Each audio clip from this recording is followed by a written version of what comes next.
New England Patriots fans, the grades are in for week 2, and here's a little hint. Their GPA is better than zero point 0.0.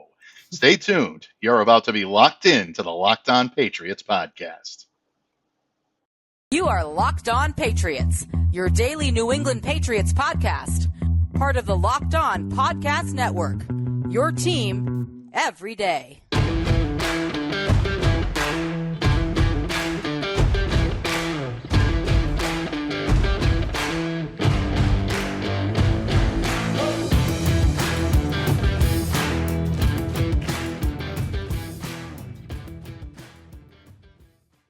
Hello to all of you Foxborough faithful, and thank you all once again for making Locked On Patriots a daily part of your New England Patriots coverage and also your first listen every day. Remember, Locked On Patriots is free and available on all platforms, including YouTube, so please smash that subscribe button, download, subscribe, follow Locked On Patriots wherever you get your audio podcasts. I am your host, Mike Debate. I cover your New England Patriots for Patriots Country of Sports Illustrated. Let me know what's on your mind on Twitter by following me at MDABATENFL. And while you're out there showing some love to the Twitterverse, please be sure to follow the Locked On Patriots account as well at LO_Patriots. And of course, Pats fans, today's episode of Locked On Patriots is presented by Prize Picks. Prize Picks is a daily fantasy made easy. Pick 2 to 5 players, and if they score more or less than their Prize Picks projection, you can win up to 10 times your money on your entry. First-time users can receive a 100% instant deposit match up to $100 with the promo code Locked On. That's prizepicks.com, promo code Locked On. Pats fans, as your New England Patriots continue to savor their 17-14 victory over the Pittsburgh Steelers on Sunday, some have taken it upon themselves to act as judge, jury, executioner as well when evaluating their performance. And folks, I'm not talking about those that cover the team on a daily basis, those that are actually at Gillette giving insightful feedback. You know who I'm talking about, the unsilent majority out there that's armed with nothing but some sarcasm and an agenda. But do yourself a favor. Don't listen to the talking heads, because here on Locked On Patriots, we welcome back our resident voice of reason. But today, he has a new title, folks, because he's given out the grades for the New England Patriots in week 2. He is the preceptor of practicality, PatsFans.com's own Steve Balestrieri. Welcome back to the Pod Paisan. Well, thanks for having me as always, Mike. And I've never been called that. So, yeah, that's a new one for me. Absolutely. Well, as you caught it, today, and I saw you grinning at that. And a special hello for everyone that caught my Dean Wormer reference to open the pod today. 0.0. I think the New England Patriots deserve higher than that, but some people will tell you otherwise. But we all know where that's coming from. Steve, you are always the resident voice of reason here on Locked On Patriots, and you also put out, I think, the best grade report in Patriots Nation. So let's dive right into it, my friend. We're going to start with the defensive side of the ball. Patriots holding this Pittsburgh team to 14 total points. I guess, you make the argument that it's a complete team effort when you hold teams to points or special teams, things of that nature. I know our old good friend Gunnar Rashevsky kind of helped them out a little bit in some regard to the Patriots being able to put points on the board, or at least prevent Pittsburgh from putting more points on. But at the same time, I was impressed by the defensive effort on Sunday from the New England Patriots. I thought the front seven did a very good job once again, second week in a row, of handling the running game. I know Najee Harris is a little bit banged up, but he's still an explosive running back. He was taken off the injury report, so I'm considering him at pretty well full strength, and the Patriots held him in check. And I think they did a pretty good job of that. The linebackers showing their speed, going sideline to sideline. And I thought the secondary played well, considering, you're looking at package. Lose Kyle Duggar for a little bit of period of time. Jabril Peppers comes in, really, I think, shows some physicality. But you are, again, the maestro today, my friend. So when you look at the Patriots on the defensive side of the ball, how did they grade out in this one? They graded out, according to my grades, very, very well. I looked at the defensive line. this, I mean, this is the Steelers' bread and butter when they like to run the football. And the Patriots held them to 91 yards rushing, but 18 of those came on an end around to the same Gunnar Olszewski that graced the field for the Patriots. So if you take that away, that one end around, they netted 73 yards rushing and only 3.5 yards per attempt. I thought that was really solid. Lawrence Guy was good. I thought Christian Barmore, who chipped in with a sack, Dietrich Wise. I know that's that he's kind of your binky there, as Claire would say. He's been off to a really good start this year. He's been very disruptive. He's always been pretty good a pass rusher, but he's much better against the run this year. And he's just penetrating up there. I thought he was really, really good. I thought Lawrence Guy was solid as well. Yeah, I agree with you. It's funny that you mentioned Dietrich Wise Jr. Every time he makes a big play or is very heavily praised for his efforts on the field, I always get a couple of DMs from some of our old colleagues, people that I used to work with in the early days. Folks, just in case I haven't told the story here on Locked On Patriots, Dietrich was the first player that I interviewed when I first got onto the Patriots beat a few years ago, and he was absolutely gracious, just a wonderful guy to be around. And really, I was so happy to see him get the Ron Burton Award this year. To me, that really shows all of the work that he does in the community. Dietrich is really one of those guys that you can get behind and really feel confident in a son or daughter that wants to get into sports and say, this is how you do it, not only with 100%, 110% effort on the field, but also giving back in your community as well. So thank you for mentioning that, because it always gives me an opportunity to gratuitously drop that little bit on Dietrich Wise. But I agree with you. I thought he was great in this game. And I thought he has been the past couple of games, especially with the leadership that he's showing on that front seven, being able to seal the edge. This has allowed guys like Christian Barmore and Devon Godchow, and of course, Carl Davis. So after Godchow went out with the back injury, Carl Davis comes in, plays that nose tackle. It's good to have him on the line, still on the lineup, and I'm glad that the Patriots chose to keep him in New England, something that's big and something that I actually didn't predict when we were doing 53-man roster predictions, but thank God Bill doesn't listen to me. He listens to his own gut, and that really worked out well. I also, looked at the Patriots linebackers, the secondary and whatnot, and I agree with you. I really think it was a solid effort on all ends. Steve, the big criticism, and you briefly did touch on this, but the criticism with the New England Patriots that they're receiving right now is that, yes, this defense did put out a good effort, but they did so against a Mitch Trubisky-led team.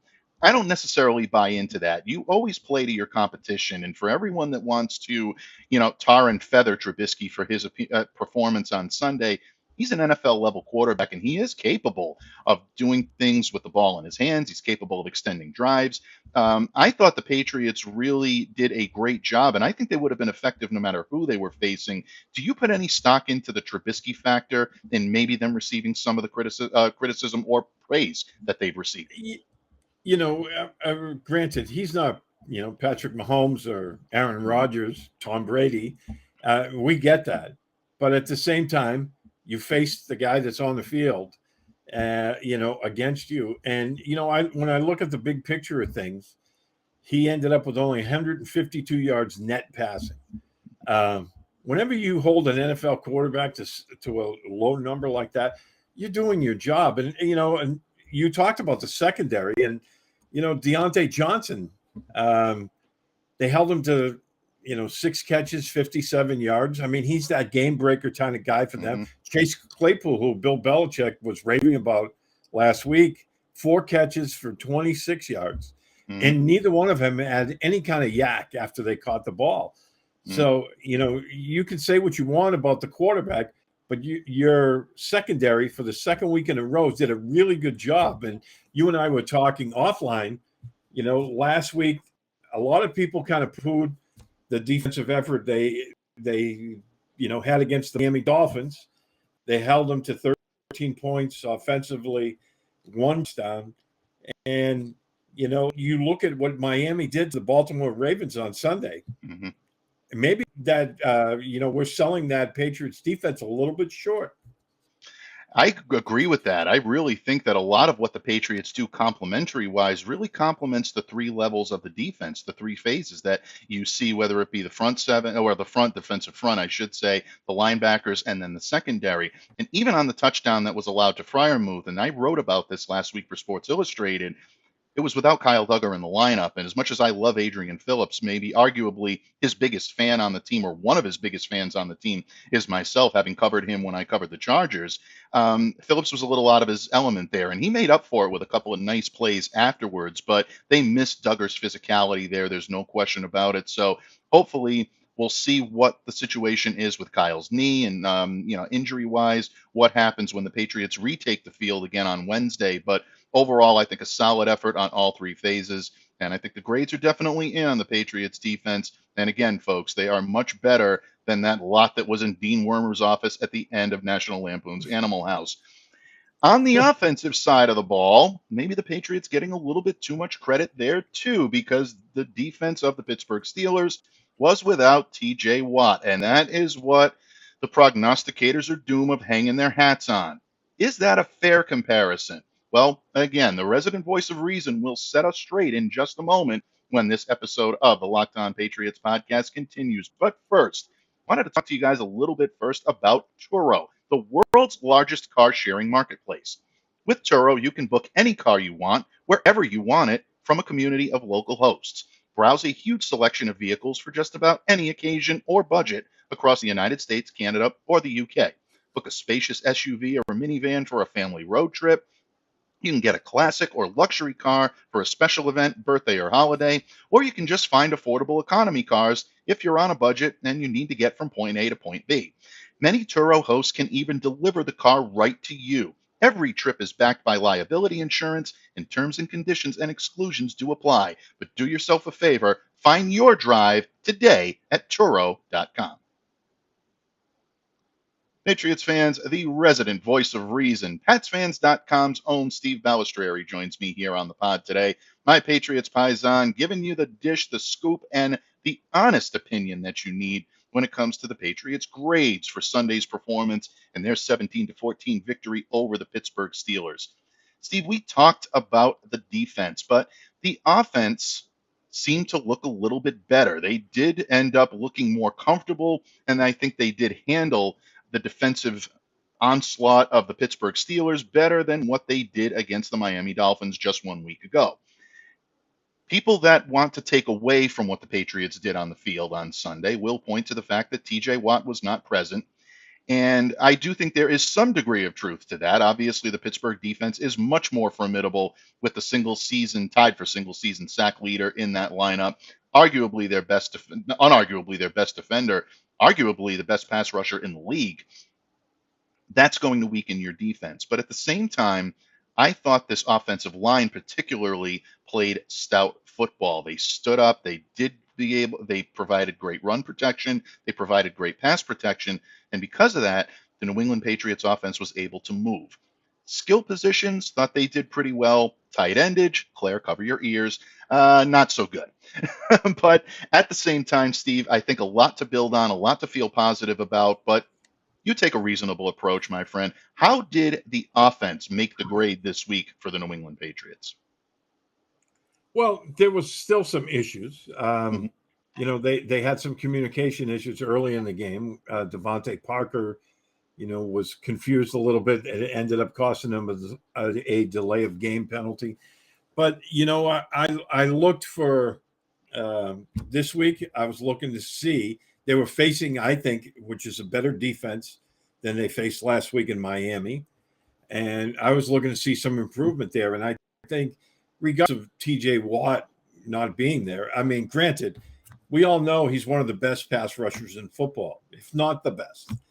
But at the same time, you're selling the rest of that defense short. They have Minkah Fitzpatrick, Cameron Hayward, and a bunch of other really good football players on that defense.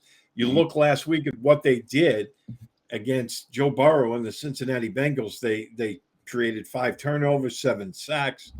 I mean, that's a good, solid group across the line, and that's been their strength. And for the Patriots to come out And, the biggest thing I took away from this was the play of the offensive line. And, it was like almost night and day. Granted, they had some penalty issues, but it was almost night and day what I saw them doing. And I think what we saw at the end of the game kind of rams that home. They get the ball back with a little over 6.5 minutes to go. They're up by 3. They want to run the clock down and run the football. The Steelers knew they wanted to run the football, and all the fans in attendance knew they wanted to run the football, and they ran it right down Pittsburgh's throat. And, that to me was a huge, level of a confidence booster, I think, because, when you're an offensive lineman, I think you'd like nothing more to, not worry about whatever. You just want to fire off the ball and get a hat on the guy in front of you and assert your will. And I think they did that. And one of the most amazing stats in the fourth quarter was time of possession. Pittsburgh held the ball in the fourth quarter for 2 minutes and 41 seconds for the entire fourth quarter, which to me is, that the best way to keep the opponent from scoring on your defense is to hold on to the football. And they did that for 12 minutes and 19 seconds. I think that was a great confidence boost for these guys. I thought they played really well. And they started mixing in some of that wide zone stuff we've been hearing about all summer, and it was successful. So I think they're getting some of their issues, ironed out. I thought Nelson Aguilar, for the skilled guys, had a tremendous game. I thought it was his best game in a Patriot uniform.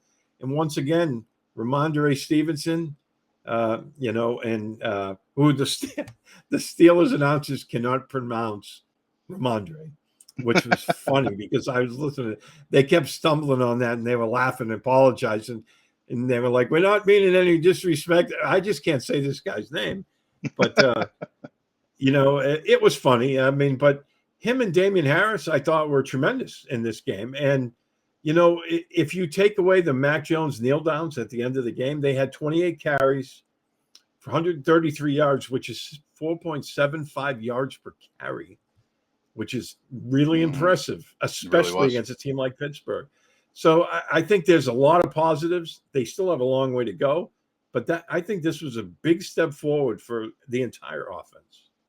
Yeah, I think it was a big step forward for the entire offense. It starts up front. It definitely starts with the line, Steve, because last week all we kept hearing was breakdowns in the line, breakdowns in protection, and not getting into position. Trent Brown, I thought, had a particularly poor game by his standards against the Dolphins. It really, I think, made Mac very vulnerable, maybe a little bit gun shy in terms of being willing to stand in the pocket and maybe make a completion, running for his life at periods. Not necessarily think Mac was under duress all that much in week 1, but I think the types of looks that he was getting were very different from what he's used to and what he expects. I thought that really was shored up this week. I thought Trent was excellent, especially in that closing drive to drain 6 minutes and 44 seconds off of the remainder of the clock and really allow the New England Patriots to get behind some of those runs. And like you said, both Damian Harris and Ramondre, as my good friend, our good friend Murph will say,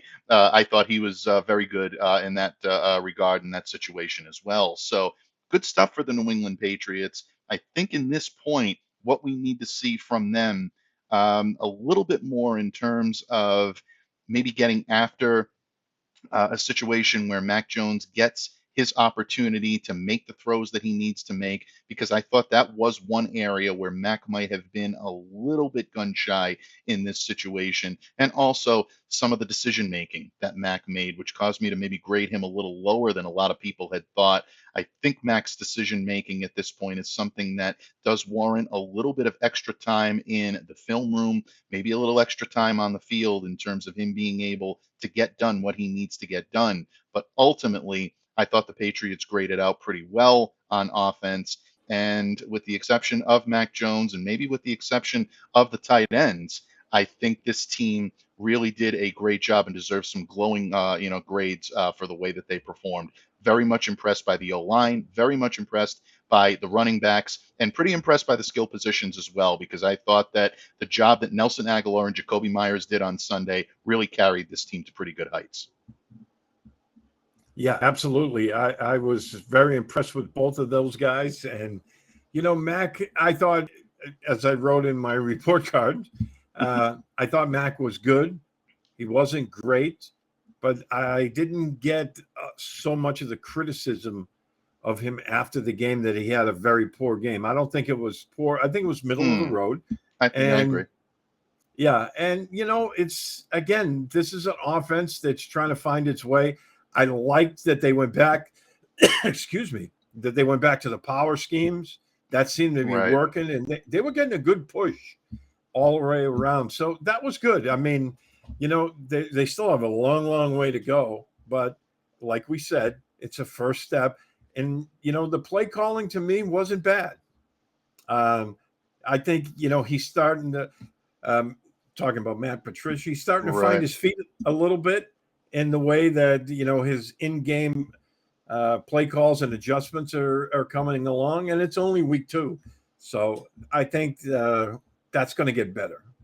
I agree. I think it is going to get better as well. And look, for all of the difficulties and for all of the push that we want to put forth in having this being a disastrous decision to have Matt Patricia be the play caller, I thought he called a pretty solid game on Sunday. So a lot of that's going to be determined by what we see on the field, folks, when it comes to this Sunday's matchup against the Baltimore Ravens. It's still a little early to talk nuts and bolts with Baltimore yet, but my good friend, the Patriots paisan himself, is going to give his thoughts on what didn't quite make the grade this week and what he'd like to see improved upon a little bit as the Patriots get set to take the field for week 3. We conclude this episode of the Locked On Patriots podcast in just a moment, but first, wanted to definitely talk to you a little bit more about our good friends over at Prize Picks. Maximize your prognostication prowess with the best in the business when it comes to fantasy. Let me tell you how they work. You pick 2 to 5 players, and if they will go score more or less than their Prize Picks projection, you can win up to 10 times your money on an entry. You're not competing against other people. It's just you versus the projections available. Prize Picks offers projections on any sport that you watch. This includes the NFL, the NBA, Major League Baseball, NHL, PGA, college football, men's and women's college basketball, boxing, disc golf, you name it, Steve, they draw a bead on it. And the entries can be made in 60 seconds or less. That's right, folks. It's simply that easy. The withdrawals are safe, they're fast, and it's currently operational in over 30 states and Canada. So download the Prize Picks app or go to prizepicks.com to sign up and play daily fantasy sports. First-time users can receive a 100% instant deposit match up to $100 with the promo code Locked On. And if you deposit $100, Prize Picks will give you $100. If you deposit $50, they'll give you $50. So don't forget to enter your promo code Locked On at sign up for an instant deposit match up to $100. That's promo code LOCKEDON Locked On at prizepicks.com. Patriots fans, the resident voice of reason has once again returned here to Locked On Patriots, and we are thrilled to have Mr. Steve Balestrieri of PatsFans.com here today, providing the grades for the New England Patriots. But, Steve, we have talked about certain situations where maybe the Patriots did not quite make the grade in this game. And that's to be really, I think, the case with every game. No one plays a flawless game, and there's always room for improvement. There's always areas for improvement. So, in your sharp eye, in your estimated wisdom, when you take a look at what this team did well, what they didn't do so well on Sunday, what are you looking to see improved in those areas that didn't quite make the grade in week 2? Well, I think it starts with the tight ends. And as you mentioned, that's Claire's Ballywick there. But, when you only target your tight ends 4 times in a game, I don't think that's near enough for the 2 guys that they have. Mm-hmm. And the fact that they had 0 production, as you said, 0.0, 0 catches, 0 yards, that's unacceptable. They have to find ways to get these guys the ball, especially when you want to work that middle of the field, and you have to keep those linebackers honest. You can't let them keep sneaking up Right. into the throwing lanes for those crosses. You have to be able to attack the seams. And those two, tight ends, that's what they're made for. And Right. I think they really need to get those guys involved. I think it also, Mac Jones needs to improve next week. I think he'd be the first to admit that. He made some poor decisions at times. Excuse me. And, I think he can do a better job of taking shots down the field. I think they're going to be there. We've seen it with Aguilar. I think that, a guy like Kendrick Bourne can also do that. And it's time to, start stretching the field a little bit more. I think they're capable of doing it. So that's one of the other things. And, special teams, they had some really shining moments. They had a couple of not so good ones too. So again, let's look at that and see. I'm sure the Patriots are, when they went through their film study yesterday, they talked about all those same things, but those are the three that stick out the most. Yeah, it's surprising when you look at a New England Patriots team and you say what needs to be improved, and you find yourself saying the words special teams a little more often than you ever thought that you would. Murph mentioned that yesterday here on the pod as well, and I am in complete agreement on that. I was impressed by Brendan Schooler and him being able to find his way to shake free, really having a lot of great field awareness to be able to pounce on that muff from Gunnar Olszewski. But at the same time, Cameron Atchard was asked today about why didn't Jake Bailey just drop back and throw to him, because he's wide open. And Cameron actually admitted, he says, Jake can throw. He can air the ball out. He can throw it. So it really kind of leaves you with maybe a little bit of a questionable taste in your mouth. But I agree. I think that's something they're going to work on this week in terms of getting guys in position where they need to be, and make sure that everyone, not just the Gunners, but also the specialists, are aware of where everyone is on a special teams coverage, especially on the opposite side of the ball, because anything and everything can happen in that area. Complete agreement with Mac. I definitely understand. I mentioned a little bit earlier about his decision making. Obviously, the interception of Fitzpatrick, definitely a questionable one. The near interception, which essentially was mercifully dropped from the Patriots football gods, that could have been a disastrous one as well. So Mac needs to choose his spots a little bit better, and that's something that I think he will get better on. And of course, you just want to see continued improvement from the lines up front, and have them go and move in the right direction. But definitely impressed by what we saw from them for the first 2 weeks. Yeah, the funny thing about Schooler's play was, I'm watching it and I'm yelling at Jake Bailey through the television. He's wide open. There's nobody covering him. Yep. And it was funny because, and then as soon as he punted it, I'm like, oh, they missed a golden opportunity to continue the drive. And then, the punt bounced off Gunner's face mask, and lo and behold, they recover it inside the red zone. But, it was just one of those funny things that it worked out for him. But, I think it's something Bailey has to be aware of. Right. Because if in the future somebody makes a mistake and leaves that open, that was easy 15, 20-yard reception. Absolutely. Yeah. With nobody around. And, dare we say, it might be a little bit ludicrous. Anybody that gets that understands where I'm coming from. I blame Dark Helmet for the whole thing, Steve. I just do. He made that man a gunner, and that was it. That's how I leave it, and we'll leave it at that. We're always quoting movies on this show, and in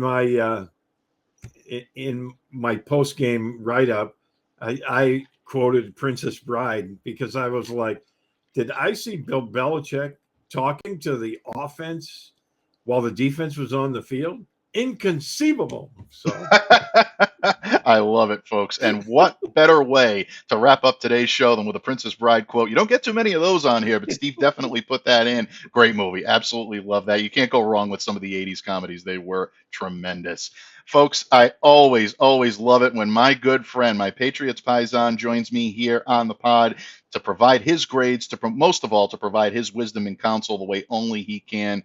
Steve, it's been too long since you've graced these airwaves, but we will make this a weekly thing throughout the season to make sure that you're up to date on all of the accurate grades, agenda-free grades that you need when it comes to the Patriots' performances on Sunday. Before I let you go, my friend, please let everyone know where they can find you and what you have coming up, not just from the great pen, but also the great voice of Steve Balestrieri.